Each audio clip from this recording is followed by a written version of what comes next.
Shalom Bapak Ibu dan Saudara-saudara kekasih dalam nama Tuhan kita, Tuhan Yesus Kristus. Dan selamat bertemu kembali di YouTube saya, Pendeta Rudolf H. Pasaribu Channel.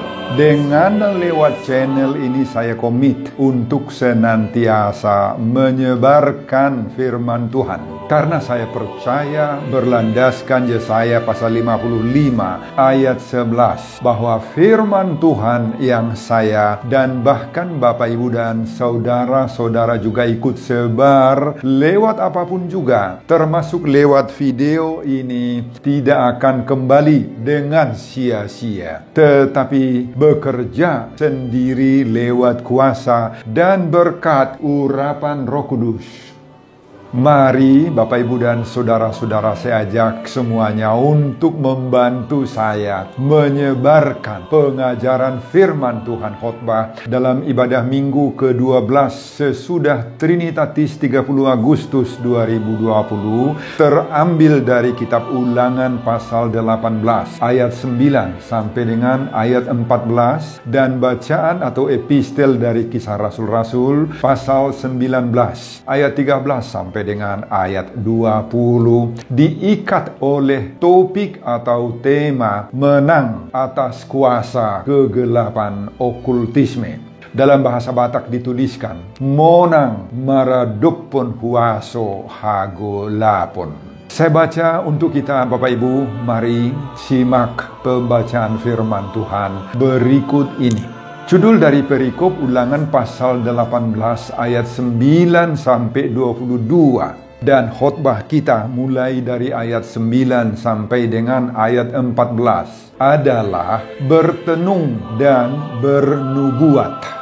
Apabila engkau sudah masuk ke negeri yang diberikan kepadamu oleh Tuhan Allahmu, maka janganlah engkau belajar berlaku sesuai dengan kekejian yang dilakukan bangsa itu. Di antaramu janganlah didapati seorang pun yang mempersembahkan anaknya laki-laki atau anaknya perempuan sebagai korban dalam api, ataupun seorang yang menjadi petenung, seorang peramal, seorang penelaah, seorang penyihir, seorang pemantera, ataupun seorang yang bertanya kepada arwah atau kepada roh peramal, atau yang meminta petunjuk kepada orang-orang mati.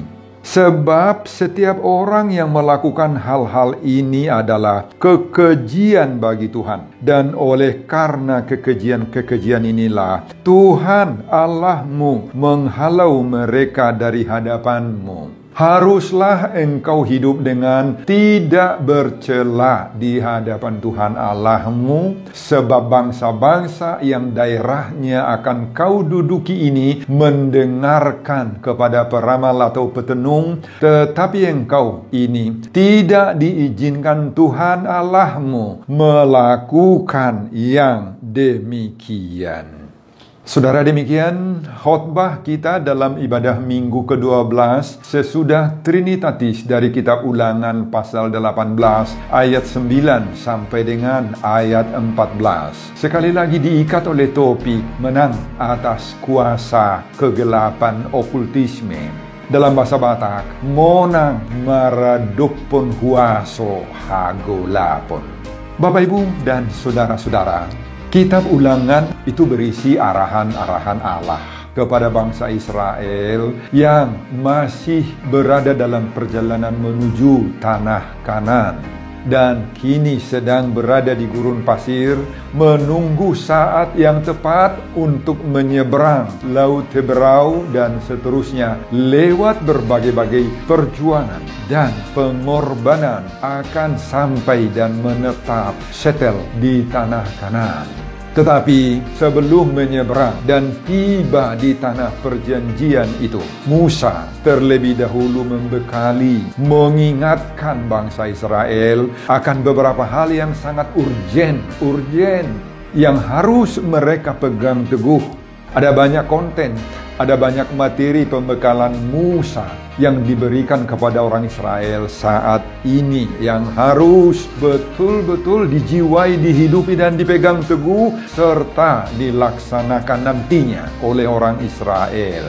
Diingatkan oleh Tuhan melalui Musa kepada orang Israel bahwa bahaya terbesar yang akan dihadapi oleh orang Israel bukanlah peperangan melawan penduduk setempat yang terlebih dahulu bermukim di tanah Kanaan. Itu bukan juga masalah tentang apa yang hendak dimakan, diminum, sebagaimana saat mereka berada di gurun pasir selama ini.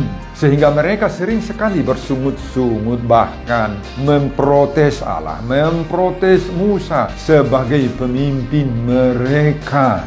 Saudara, masalah yang akan mereka hadapi, yang paling dahsyat, adalah peperangan rohani yang hendak merubah keagamaan, pola hidup, dan kepercayaan Israel selama ini kepada Yahweh.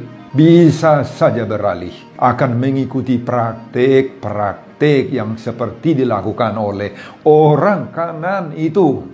Sikap bangsa-bangsa yang menduduki negeri Kanaan ini sangat kental dengan berbagai-bagai praktik kekafiran, penyembahan berhala, praktik-praktik yang bertentangan dengan kehendak Tuhan Allah, yang bertentangan dengan ke-10 hukum Taurat Tuhan. Saudara, beberapa di antara praktik-praktik yang dilarang oleh Tuhan itu kini sekarang kita temukan dalam perikop khotbah Ulangan pasal 18 ayat 9 sampai dengan ayat 14 ini. Semua ini Bapak Ibu yang kita temukan dalam Ulangan pasal 18 ayat 9 sampai dengan ayat 14 khotbah kita ini akan berusaha menyingkirkan Allah dari dalam hidup, dari dalam kepercayaan orang Israel nanti di tanah Kanaan yang kelak akan mereka tempati. Maka untuk itulah Musa berusaha menanamkan kesungguhan hati kepada orang Israel agar berpegang teguh kepada keyakinannya kepada Tuhan Allah. Dan jangan pernah sekali-kali terpengaruh akan kebiasaan, akan kepercayaan, akan berbagai-bagai praktik penyembahan berhala. Dan begitu sangat-sangat subur dalam kehidupan masyarakat setempat di tanah Kanaan saat itu. Saat inilah, yakni sebelum bangsa Israel menyeberang ke tanah Kanaan, tanah perjanjian Tuhan, mereka harus setia dulu. Mereka harus komit dulu. Mereka harus melakukan pembaharuan perjanjian dulu dengan Tuhan Allah. Sepenuhnya berjanji untuk tidak mau meniru, tidak mau mempraktekkan kebiasaan orang-orang di tanah Kanaan itu. Bapak, Ibu, dan saudara-saudara, mari kita lihat beberapa praktik-praktik kekafiran yang diingatkan dan dilarang keras oleh Allah untuk tidak sama sekali boleh dilakukan oleh siapapun yang percaya kepada Allah. Baik orang Israel nanti setelah settle mereka di tanah Kanaan, baik juga untuk kita sekarang, saat ini, saat kita mendengar khotbah ini Bapak Ibu. Dalam perikop khotbah ini, Tuhan mengingatkan ada 8 praktik yang oleh Tuhan harus dijauhkan, itu Bapak Ibu. Tidak boleh dilakukan. Bagi Tuhan, ke-8 praktik-praktik berikut ini merupakan kekejian dan harus dihindarkan. Mari kita lihat satu persatu Bapak Ibu. Yang pertama, dilarang mempersembahkan anak laki-laki atau anak perempuan sebagai korban dalam api. Itu yang pertama. Dalam bahasa Batak ditulis, na sotu padok jupang di tonga-tonga Musa halak, na pabuluson anak manang boru sian api. Ayat 10. Disebut di sini mempersembahkan anak. Dalam bahasa Batak, pabuluson. Ya, pabuluson. Dalam bahasa Ibrani dipakai kata abar. To cross over. To pass over. Menyeberangkan. Menyeberangi. Saudara, praktik mempersembahkan anak laki-laki atau anak perempuan sebagai korban dalam api ini, atau napabuluson anak manang boru sian api ini, dilakukan dengan berbagai-bagai cara. Setidak-tidaknya ada 2. Misalnya, mempersembahkan anak itu, membawa anak itu dengan mengatakan, hai dewa anu, ini anak kami persembahkan untukmu.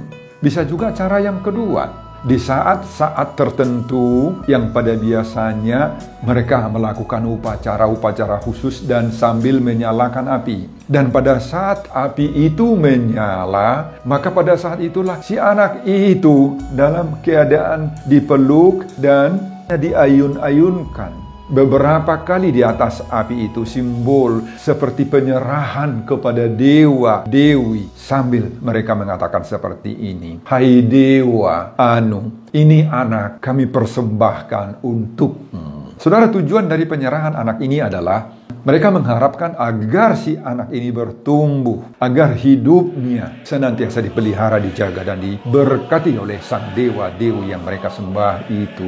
Saudara, ini dilarang sama sekali oleh Tuhan. Yang kedua, dilarang menjadi petenung. Dalam bahasa Batak dipakai kata pangarunding ayat 10. Dan kata Ibrani yang dipakai untuk petenung atau pangarunding ini kasan. Artinya apa? False prophecy, bernubuat salah. Kata ini juga berarti to evoke up the dead, membangunkan orang mati, memanggil roh orang mati itu. Saudara, banyak praktek-praktek yang seperti ini. Bahkan sekarang juga, roh orang mati itu dipanggil, kemudian ditanya-tanyai tentang segala sesuatu, termasuk nasib atau masa depan keluarga yang memanggil itu. Tentu dukun di sini sangat berperan dalam hal ini. Yang ketiga, dilarang menjadi peramal. Bahasa Batak dituliskan si jujur ari, ayat 10. Dalam bahasa Ibrani pakai kata nahas, artinya membaca dan menafsirkan atau memaknai tanda-tanda tertentu, tanda-tanda khusus yang ada baik pada alam, baik pada diri manusia, pada keluarga. Saat ini, praktek seperti ini sering dilakukan orang. Misalnya, mencari hari-hari yang baik untuk melaksanakan perhelatan, pesta keluarga besar, dan sebagainya. Juga menghubungkan kelahiran seseorang, baik itu tanggal lahir, bulan lahir, dan tahun lahir, dengan nasib seseorang itu. Melihat nasib dengan horoskop. Bagi orang Batak misalnya, ada yang spesial untuk mencari hari baik, menemukan hari-hari yang tepat untuk melaksanakan perhelatan dipakai oleh dukun parhalaan. Parhalaan itu sejenis alat tertentu magis yang dikenal, yang dimiliki oleh datu dukun. Di sana bisa dilihat hari-hari yang mujur, hari-hari yang menguntungkan, dan sebagainya. Demikian juga membaca gurat-gurat nitangan. Ada tulisan di setiap telapak tangan manusia itu. Maka orang tertentu termasuk dukun apalagi bisa mengartikan apa makna gurat-gurat nitangan ini, tulisan-tulisan di telapak tangan ini. Saudara-saudara, dilarang oleh Tuhan sama sekali hal itu. Keempat, dilarang menjadi penyihir. Penyihir dalam bahasa Batak, parsibalik mata, masih ayat 10.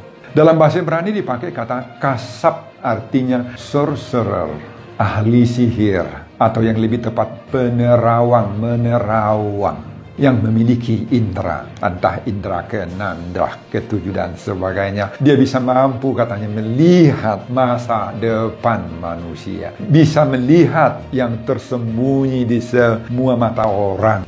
Bagi dia bisa dilihat, yang tidak bisa dilihat oleh orang awam. Yang kelima, dilarang menjadi penelaah. Dalam bahasa Batak dipakai sita basi ulok, ayat 10. Dalam bahasa Ibrani dipakai kata mikasef, yaitu mempraktekkan ilmu-ilmu gaib, guna-guna magic, pemujaan terhadap berhala yang menggunakan kalimat-kalimat, suara-suara, kata-kata magis, Bapak Ibu. Yang keenam, dilarang menjadi pemantera. Dalam bahasa Batak, panutupi, ayat 11. Dalam bahasa Ibrani dipakai kata heber atau habar. Ini bersangkut paut dengan jampi-jampi, kekuatan magic, jimat-jimat, mendapatkan kekuatan-kekuatan yang luar biasa dari benda-benda tertentu. Dan untuk mendapatkan kuasa serta kemampuan-kemampuan khusus yang dapat dipakai untuk menyerang, bahkan mematikan, membunuh musuh. Wah, ini pemantra itu. Panutupi dalam bahasa Batak. Dilarang oleh Tuhan. Yang ketujuh, dilarang bertanya kepada arwah. Dalam bahasa Batak, partondung, ayat 11. Kata bertanya kepada arwah op dalam bahasa Ibrani. yakni orang yang mampu memanggil, menghadirkan kembali arwah-arwah, roh-roh daripada orang yang meninggal dunia. Dalam bahasa Batak disebut itu begu ninamate. Nah, ada kemampuan untuk bertanya, dihadirkan dan kemudian ditanyakan kepada roh-roh itu. Apa yang ditanya? Banyak sekali. Di mana tulang-tulang dari opung kami yang sudah lama tidak ditemukan, katanya. Di mana barang-barang yang hilang? Ya, roh itu akan menyebut tempat di mana barang yang hilang. Di mana ternak kami, lembu kerbau yang sudah beberapa hari tidak pulang, di mana hilang? Nah, roh itu juga akan menyebut, carilah di sana, kan dapat.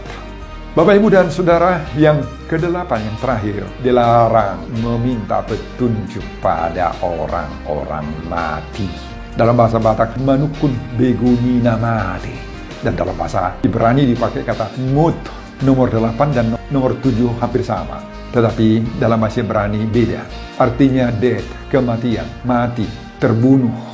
Maksudnya, ahli-ahli bisa memanfaatkan dan menggunakan bantuan-bantuan roh-roh orang mati itu. Orang mati, roh-roh orang mati. Bapak, Ibu, dan Saudara-saudara, itulah 8 praktek yang dengan keras sekali diingatkan, dilarang oleh Tuhan. Tidak boleh ditiru, tidak boleh dilakukan, tidak boleh dipraktekkan oleh orang Israel. Bapak, Ibu, praktik-praktik seperti ini adalah sangat lazim, biasa dilakukan oleh bangsa Kanaan. Dan itu sebabnya jauh-jauh hari sebelum mereka settle berdiam dan punya interrelasi sosial dengan orang-orang Kanaan itu, maka semua praktik-praktik ini diingatkan oleh Tuhan. Jangan ditiru, jangan dipraktekkan. Jangan, kalau sempat mereka tertular, terimbas, terpengaruh dengan praktek-praktek, ke-8 praktek-praktek itu. Akibatnya sangat-sangat fatal. Lihat itu ayat 12. Sebab setiap orang yang melakukan hal-hal ini adalah kekejian bagi Tuhan. Dan oleh karena kekejian-kekejian inilah Tuhan Allahmu menghalau mereka dari hadapanmu. Saudara, sangat-sangat fatal akibat daripada praktek-praktek okultisme itu bagi Tuhan. Sangat-sangat fatal bagi Tuhan, itu sangat-sangat jijik. Makanya bahasa Batak dipakai istilah merbias-bias jauh. Merbias-bias, jijik sekali Tuhan melihat praktek-praktek yang seperti itu. Makanya Tuhan akan menghalau, mengusir siapa saja yang pernah melakukan semua praktik-praktik perdukunan, praktik-praktik okultisme. Inilah perilaku yang amat-amat sangat tidak dikehendaki oleh Tuhan. Orang yang melakukannya akan dibuang, dihalau, diusir oleh Tuhan dari hadapan Tuhan. Doa-doanya tidak akan mau didengar oleh Tuhan. Doa-doanya akan batal di hadapan Tuhan. Tidak akan sampai ke surga. Tidak akan sampai di hadapan Tuhan. Orangnya akan jadi sampah di hadapan Tuhan. Tidak akan diberkati, Bapak Ibu. Tidak akan diberkati. Bahkan akan dihukum oleh Tuhan dalam berbagai-bagai hal. Makanya Bapak Ibu, kita diingatkan pada minggu ke-12 sesudah Trinitatis ini, diingatkan oleh Tuhan agar kita bisa menang terhadap kuasa kegelapan, kuasa-kuasa bentuk-bentuk segala macam okultisme.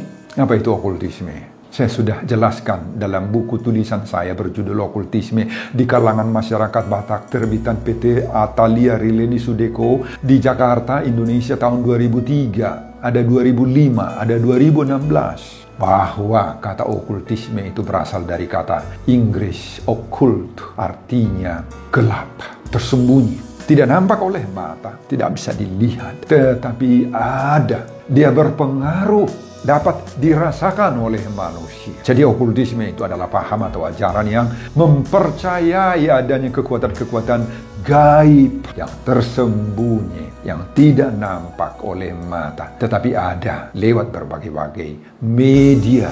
Bapak Ibu, sekarang saat ini semakin jelaslah bagi kita tuh lewat Ulangan pasal 18 ayat 9 sampai 14 ini. Maka ke-8 praktek okultisme ini mengingatkan kita kembali saat ini, Bapak Ibu. Jangan pernah terlibat atau deis-deis kepada semua yang berbentuk okultisme itu. Mari Bapak Ibu, diingatkan kita sekarang, hindarkan semua praktek-praktek yang berbau okultisme, kuasa gelap, iblis dan roh-roh jahat, setan-setanlah yang bekerja di balik semua okultisme. Iblislah yang mengajar manusia berpura-pura menyebut nama-nama orang yang meninggal dunia, apa itu opung atau tulang, atau bapak atau ibu yang sudah meninggal. Iblislah yang bekerja di sana. Iblis yang menyebut bahwa ketika seseorang kesurupan, maka iblis itu mengatakan bahwa yang datang itu adalah opunglah, tulanglah, amanggurulah, dan sebagainya. Padahal iblis yang bekerja di dalam diri orang yang kesurupan itu. Makanya Bapak Ibu, jangan percaya jika ada orang yang kesurupan lantas menyebut-nyebut nama orang tua, nama nenek, nama opung, bahkan suaranya mirip betul dengan suara dari opung itu. Dan ketika orang kesurupan seperti itu, orang akan mengatakan, ngaro opung sudah datang katanya. Padahal yang datang itu adalah iblis yang menguasai orang yang kesurupan itu. Makanya jangan percaya. Itu iblis. Itu roh jahat. Todina hodar itu Bapak Ibu. Mari kita camkan dan hidupi ayat 13. Ayat 13 mengatakan, haruslah engkau hidup dengan tidak bercela di hadapan Tuhan Allahmu. Tidak bercela. Dalam bahasa Ibrani dipakai kata tamim. Dari kata tamam artinya completely, entirely, morally and spiritually. Dalam segala hal Bapak Ibu kita harus tidak bercela. Disude permuduota, partodiota, pardagingota, parkarejuota, parrumah tanggaota, paralealeota, persaudaraan kita dengan orang lain. Mari kita jaga tidak bercela. Una kolak kata di kita haporsiaoni Bapak Ibu. Una kolana ringgas mermingui hina pedak tajaga ngulut tadak tajaga partodiota dak tajaga pakata iota pakulita akahata-hata naruar setebi sian pamangata. Mari semua ini kita jaga Bapak Ibu, jangan bercela. Tajaga kita jaga diri kita jaga rohani kita jaga pekerjaan kita, parsaurata moral tak kita jaga. Jangan ada di antara kita yang kedapatan rumar pangalaho. Sotuk terlibat kita dia ke kasus-kasus amoral, keberita naroa, sotuk terlibat kita. Jauhkan semua praktek-praktek yang berbau perdukunan, keterlibatan dengan mantra, roh-roh orang yang meninggal. Jangan pernah mengantongi jimat-jimat, penjaga daging, penjaga rumah, disakot di atas pintu rumah, memiliki kekebalan-kekebalan tubuh. Semuanya itu iblis yang bekerja, dan iblis sudah mengendalikan, mengikat kita, mengkomando kita Bapak Ibu. Lepaskan dirimu dari semua pekerjaan ataupun keterlibatan seperti itu. Ingat, orang yang melakukan hal-hal yang seperti itu tidak akan masuk kerajaan Allah. Itu tertulis dalam Galatia 5 ayat 20-21. Juga dalam Wahyu pasal 22 ayat 15. Jadilah kudus, tidak bercela di hadapan Tuhan, di hadapan manusia. Kita akan pasti bisa memenangkan setiap kuasa-kuasa kegelapan okultisme. Sebagaimana topik minggu ke-12 sudah Trinitatis 30 Agustus 2020. Amin Bapak Ibu dan Saudara-saudara, amin. Turfuk pembacaan epistel pada ibadah minggu ke-12 sesudah Trinitatis 30 Agustus 2020 terambil dari kitab Kisah Rasul-Rasul pasal 19 ayat 13 sampai ayat 20. Sudah saya upload di YouTube beberapa hari yang lalu. Jika Bapak Ibu dan Saudara-saudara berkenan mendengar, buka kembali di channel YouTube saya. Sebelum saya mengakhiri khotbah ini, kembali saya mengajak Bapak Ibu dan Saudara-saudara untuk membantu saya menyebarkan pengajaran firman Tuhan khotbah di ibadah minggu ke-12 sesudah Trinitatis 30 Agustus 2020 terambil tadi dari kitab Ulangan pasal 18 ayat 9 sampai dengan 14, agar semakin banyak orang yang berhasil menang atas kuasa kegelapan okultisme, termotivasi lewat video ini.